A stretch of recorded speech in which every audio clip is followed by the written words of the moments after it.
I have been going through it. Okay, if you can't tell by my septum piercing, things have been changing. I legitimately don't know who I am, and I think that's real for being like 23 years old. I think I'm still trying to figure out if life is just like hard and you just have to like get over it, or if things like actually like one day like come together. For once in my life, I kind of like looking scary. Like, I kind of want to like stop being this like perfect, pretty female construct. I feel like nothing I'm saying makes sense, but yeah, I'd love to like, I'm just gonna give updates on movies and like fucking whatever. Good evening, good evening, good evening, and welcome to Street Rats, the podcast. I mean, I motioned like you guys know what I was gonna say, but it's 28 days later. And no, I'm not gonna talk about Cillian Murphy. There is an honorable mention though, like, I think he's just one of those people that like aren't conventionally attractive, but just like the way that they carry themselves and how serious they are and like how kind he is as a character in that movie, it really like shines through. And I think something I liked about 28 Days Later is like, for one, the editing is wild. Like, you go in there and it's just like like there's monkeys in cages like shaking shit around, and then there's like like a priest zombie and he's like, father. And I'm like, girl, like, when are you gonna realize you're in an apocalypse? But also like there's like a full frontal scene, like, which for me is really big because we don't get to see that often. Like, I feel like I've seen more actresses like upper halves of their bodies unnecessarily than like than male actresses. Male actors. So yeah, I guess like it was just interesting to see as like a 2000s film. But I was surprised, like I really enjoyed it. Usually like zombie movies can become like too actiony for me, but I think this was like one of the zombie movies that were done right, because it poses like a bigger question throughout the film of like, okay, you wake up and like the worst thing has already happened. Like the end of the world is over, and now you're past that initial point of survival where like you conveniently slept in a fucking coma the whole time and no one bit your dick off. And I will say though, when he woke up from his coma, he ripped out like all the needles in his fucking arm. That is like my worst nightmare in the world. It's the most painful thing, like torture, needle play. Girl, needle play? Y'all got me fucked up. Y'all got me fucked up. I'm not doing that. No.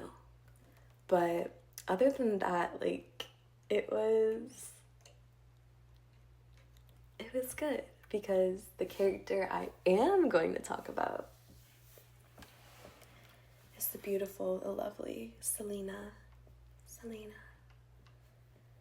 She is such an interesting character in that movie because, for one, she's got like this like little long pixie cut.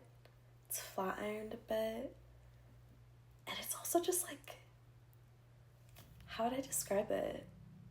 I think the fact that it's been like heat styled was an interesting choice at the time for the 2000s, but I just like that it has like just this like there's certain pieces going in different directions, and it's very like punk unintentionally. And I think with her, she comes across as a very misguided character, and also just very cold and lone wolf mentality that like she's so focused on surviving that anyone that's going to slow her down, she's going to leave behind.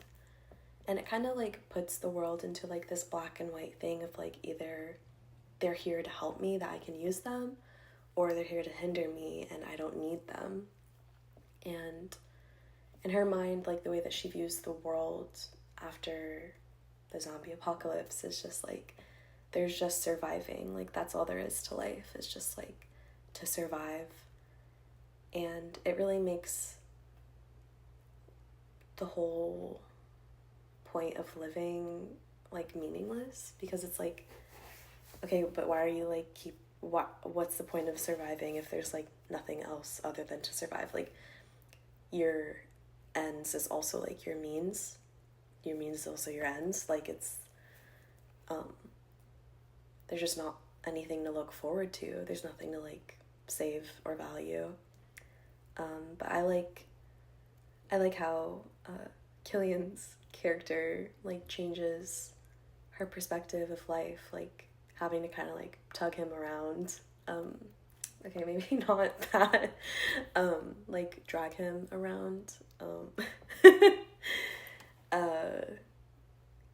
Is interesting. Because I think like,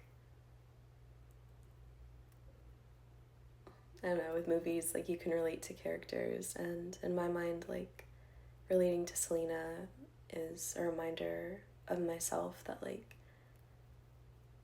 you know, we all can go through some really harrowing stuff alone, where people didn't need us to move on, and we didn't need our old selves in order to go forward. But that doesn't mean like there isn't a value in helping others like along your journey, and also like taking the slow route, or teaching somebody, or waiting up for them, like is maybe even more important than like the destination. An honorable mention, I will say, in that movie for outfits wise, I don't know, I think it's like a very accurate like 2000s. You got your little, you know, 3/4 cardigans layered with like a t-shirt underneath, and like you got just 3/4 everything, like your pants, your socks, your t-shirts, your sweaters, like I said. Killian's buzzed haircut and clean shave, which still works for him. Thought the movie was also funny and heartwarming, and it really took you on like, it was like more of a drama, I felt, than a horror necessarily. But it doesn't mean that there was aspects throughout the whole movie that were reminders of like, it's just like a really big trauma that they went through, obviously. And yeah, I thought it was really interesting to like live in that world, and it had a happy ending, if you can believe it. But yeah, Selena, I love her. I love seeing her smile. I love when they kiss. I love when he makes out with her with blood all over his face. He just murdered somebody, and she's like licking his entire face up, and it's really delightful and delicious. So I recommend.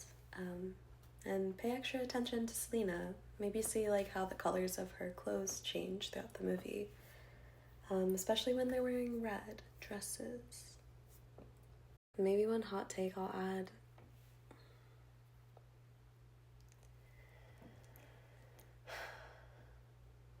This is for me. Stop online shopping. Stop online shopping. It never ends well. It's obsessions. It just never ends well. Anyways, I love you. Rewatch films, and have a good night. Bye-bye. Oh, also,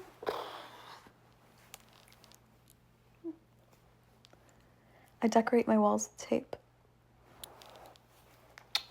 Bye-bye.